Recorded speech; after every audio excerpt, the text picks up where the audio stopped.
Willkommen, willkommen auf unserem Kanal, willkommen auf dem Kanal der kulturellen Aneignung mit Leidenschaft.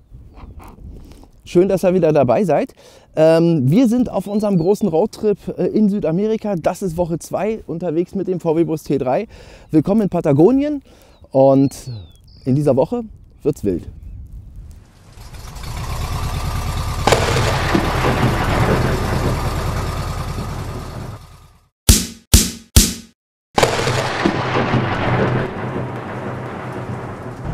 Ja, was es nur hier gibt, also wirklich nur in Patagonien oder in Argentinien, wir haben es noch nie gesehen, sind Fruchtkontrollen.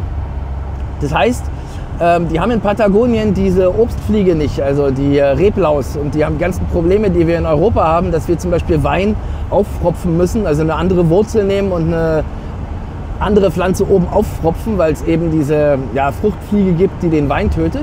Das gibt es hier nicht, weil es hier natürliche Barrieren gibt, also sprich Flüsse, die diese Fliegen nicht überqueren können. Und wenn man jetzt hier in Patagonien ist und als Reisender, dann wird man kontrolliert, dass man keine Orangen, keine Zitronen mitnimmt. Und gestern wurden wir darauf kontrolliert und heute war nochmal eine Kontrolle und da ging es nur noch um Fleisch. Also das heißt, man darf kein Frischfleisch mitnehmen, kein Fleisch mit Knochen, kein Aufschnitt, keine Wurst, kein Schinken. Und all das darf man nicht einführen, weil eben die ihre Region hier sauber halten wollen vor diesen Problemen. Und wir müssen jetzt natürlich dann nach der Kontrolle nochmal zum Supermarkt und uns dann die Dinge kaufen, die wir uns jetzt abgenommen haben.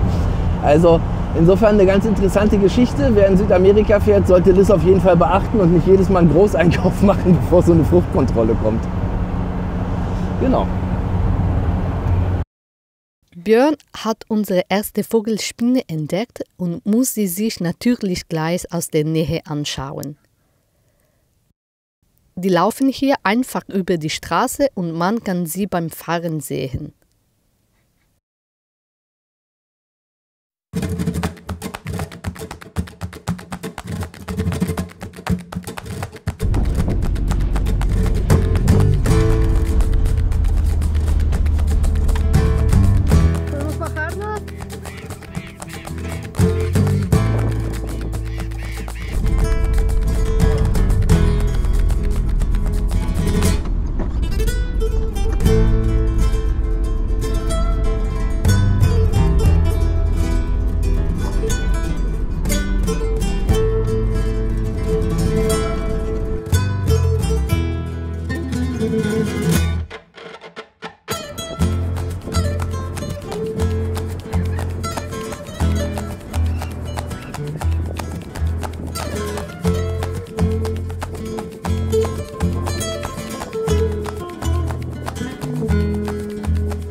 Jetzt geht's richtig los hier, echt voll krass. Wir sind auf der Route 1, heißt die. Das ist eigentlich eine Hauptstraße hier in Verbindung in Patagonien. Aber das ist eine Dirt Road. Man kann die schon mit 60 hier lang knallen, das macht richtig Spaß. Ab und zu kommt man mal in den Sand rein. Aber was viel geiler ist, hier gibt es überall, hier gibt es Seelöwen, hier gibt es Papageienkolonien, die haben wir jetzt auch schon gefunden. Die Seelöwen suchen wir noch. Und wir haben Valdez vor uns, also es gibt ja auch Wale. Also wir suchen uns jetzt mal einen Platz für die Nacht, weil wir wollen unbedingt die ganzen Tiere hier filmen und sind gespannt, was wir entdecken.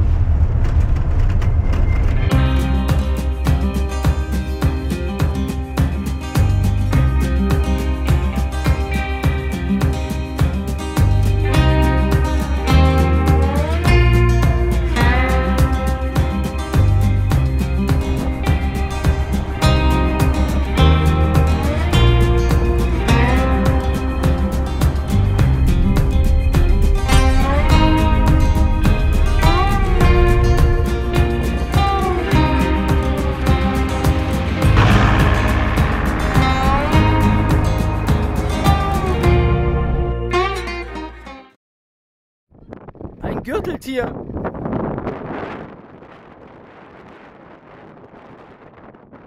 Wir haben es schon von weitem auf der Straße gesehen. Unser erstes Gürteltier. Es gibt 2 Arten von Gürteltieren, ein haariges und eins ohne Haare. Das hier war eins ohne Haare.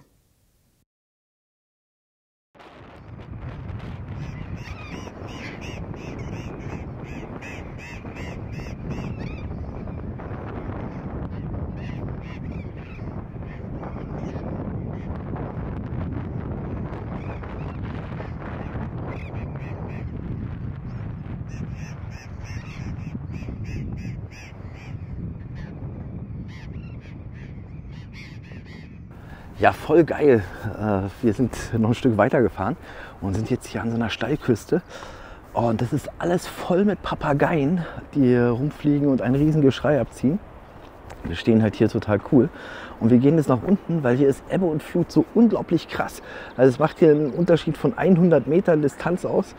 Und mal gucken, was wir da unten für Viecher entdecken. Und schaut mal hier, das ist so unglaublich geil. Da runter gehen wir jetzt. Und ja, mal gucken, können wir die Hunde schön laufen lassen. Haben viel Platz.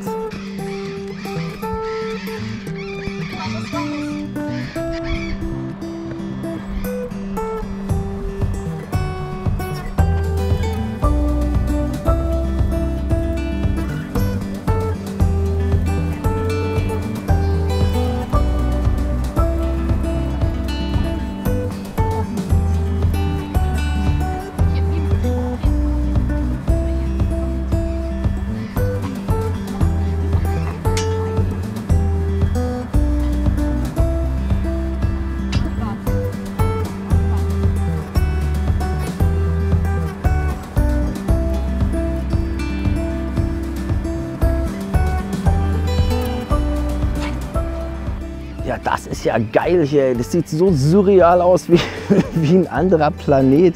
Also wie eine Szene aus dem Planet der Affen, kann ich mich irgendwie dran erinnern. Also echt total cool. Der Strand ist ellenweit. Es ist total schön warm. Es scheint die Sonne, es ist kein Wind ausnahmsweise. Und alles ist voller dieser Papageien. Das ist echt ein total cooler Ort. Ja, also ich hoffe, dass wir das ein bisschen einfangen können für euch. Das ist echt wunderschön.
Ja, und schaut mal, da hinten ist das Meer und das geht bis eigentlich an die Felsen ran. Also das sind von den Felsen bis zum Meer sind so circa 200 Meter und bestimmt 2 Meter Höhenunterschied.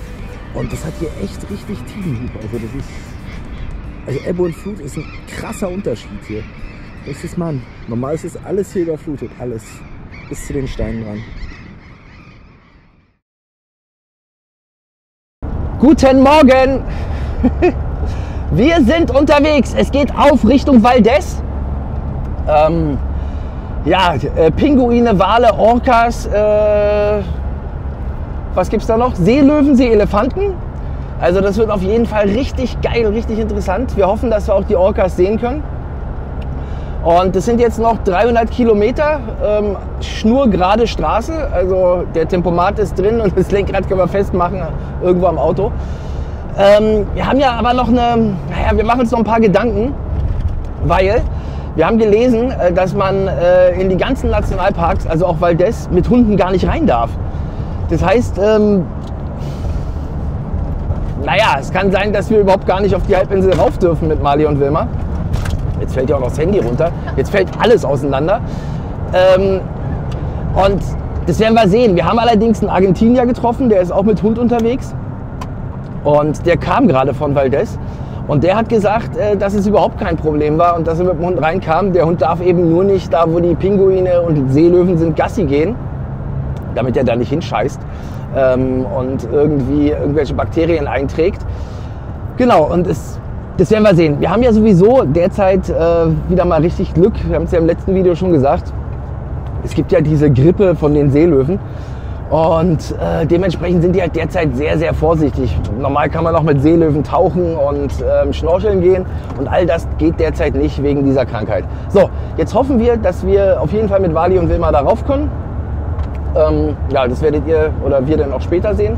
Jetzt fahren wir da erstmal hin und vertreiben uns die Zeit mit durch die Pampa fahren.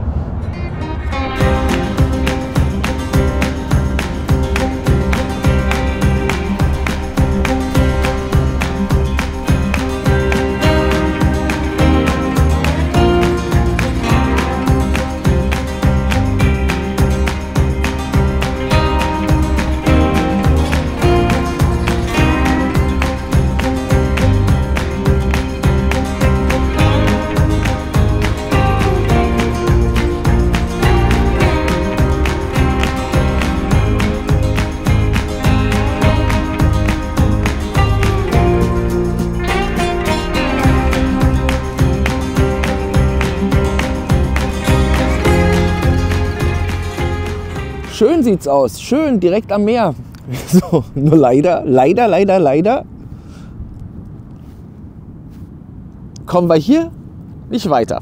So, wir werden jetzt mal das Auto ausgraben und dann hoffentlich in die Richtung, da lang wollen wir nicht mehr ganz so viel Sand haben.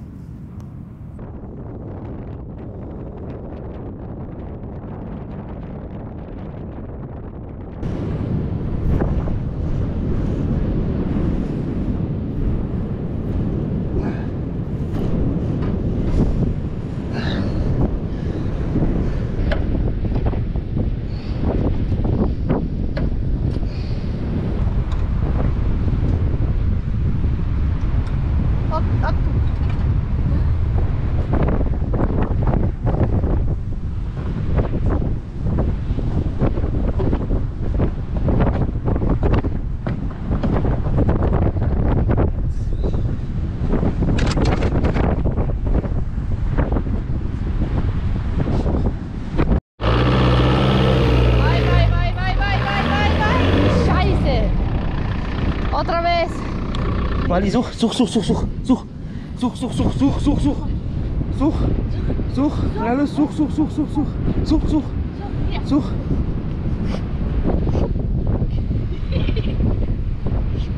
Na los, such. Pero faltó solo veramente un trocito porque esto está más. Ja, esto ist bastante. Ja, total voller Sand. Das war ja krass. Ja, unser erstes Steckenbleiben hat gut funktioniert. Sperrdifferenzial hat funktioniert. Also ich meine, insofern, dass wir uns da rausziehen konnten am Ende. Und wir waren echt drin bis zum Motorblock. Also insofern, wir mussten ganz schön buddeln. So, 3-mal Sandfläche verlegen und jetzt fahren wir weiter. Die Straße ist jetzt besser geworden. Und jetzt hoffen wir mal, dass wir ohne Steckenbleiben ja, ankommen oder zumindest mal hier durchkommen. So, jetzt will ich erstmal in Sanden.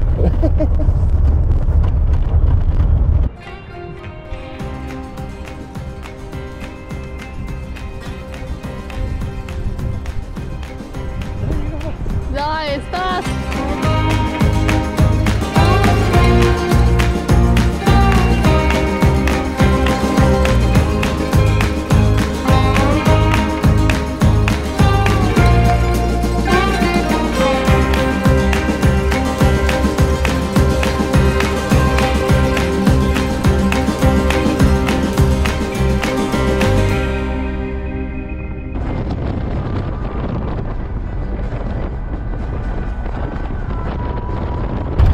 Noch an der Küste, am Anfang von Patagonien, kurz vor Valdez. Und es ist hier so eine Ruckelpiste, so eine richtige Waschbrettpiste ist es. Also Dirt Road ist ja das eine. Die Dirt Roads gestern, die konnten wir ohne Probleme mit 80 km/h durchknallen.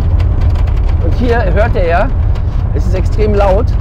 Und zwar sind hier ja so Ribbel oder so, wie so eine Waschbrett, kann man sagen. Wirklich wie eine Waschbrettpiste. Und alle 4 Räder tanzen. Ja. Ja, dementsprechend haben wir jetzt noch 70 Kilometer auf dieser Piste vor uns und können maximal 40 km/h fahren. Dauert also 2 Stunden. Dann brauchen wir erstmal Internet, weil heute ist Sonntag und wir wollen ja für euch den neuen Film hochladen. Das heißt, wir müssen uns irgendwie jetzt mal ein Internet suchen.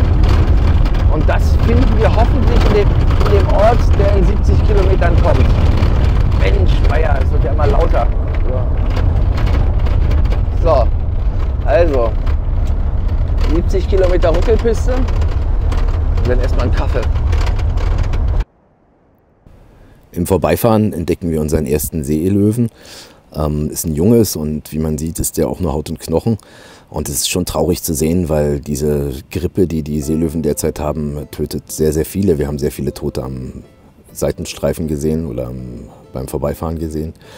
Und es tut schon weh im Herzen, aber man kann natürlich nichts machen. Wir müssen weiter und wir können dem auch nicht helfen.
Na, kommt mal her. Ja, kommt mal her. Ja, komm mal her. Komm mal her. Komm mal her. Na, komm her. Ja, fein. Ach, bist du eine kleine Wulli. Ja, wir haben ja wieder mal echt einen geilen Platz. Also direkt am Wasser. Das ist der Mega-Knaller. Total ruhig hier. Also ich glaube, wir sind noch vor der Saison. Wenn es hier Saison ist, wird es ja vielleicht auch noch ein bisschen voller. Aber jetzt ist cool. Ja, heute erzähle ich euch mal, was wir unseren Hunden kochen. Weil wenn wir unterwegs sind, ist ja doch ein bisschen problematisch. Wir müssten stetig das Trockenfutter wechseln. Und Wilma, die ist ja eh so ein bisschen eine Mimose, was Trockenfutter angeht. Mali frisst eigentlich alles, kriegt aber dafür ständig Dünnschiss. Also dementsprechend kochen wir. Und was wir überall kriegen und schon was die schon immer essen, ist einfach Hähnchenfleisch. Die kommen damit auch sehr gut klar. Ist sehr günstig hier. Kosten 2 Kilo Hähnchenfleisch, kosten zeitweilig 2 Euro. Also was will man mehr? Und da machen wir noch Mohrrüben rein. Die kochen wir auch ein bisschen Reis. Reis vertragen sie auch beide. Und dann kochen wir mal für 2-3 Tage. Ja, und dann haben die was zu futtern auf dem Weg. So, das mache ich jetzt. Und dann geht's weiter. Ach so, und außerdem ist heute Waschtag. Ja, und total geil. Wir haben unsere Wäsche abgegeben bei der Wäscherei.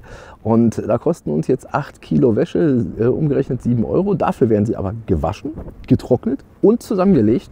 Das heißt, wir müssen überhaupt nichts anderes machen, als hier am Strand sitzen und warten. Und in 4 Stunden haben wir unsere Wäsche wieder. So, auf geht's. Der Ort, in dem wir sind, heißt Las Grutas. Wir sind hier, weil uns Freunde aus Buenos Aires den Ort empfohlen haben. Las Grutas ist ein stark frequentierter Touristenort. Einzigartig sind die Höhlen und der Stadt, die nur bei Ebbe zu sehen sind. In den Höhlen tropft auch bei Ebbe der Ozean von der Decke. Es ist beruhigend, in den Höhlen zu laufen und den Klang der Tropfen zu hören. Am Strand kommen in den Stein gehauene Swimmingpools zum Vorschein. Hier heizt sich bei Ebbe das kalte Wasser etwas auf. Wir fahren weiter Richtung Wildnis, wir fahren weiter Richtung Valdez. All das kriegt ihr zu sehen in der nächsten Woche. Wir freuen uns, wenn ihr wieder dabei seid. Ciao. Ciao.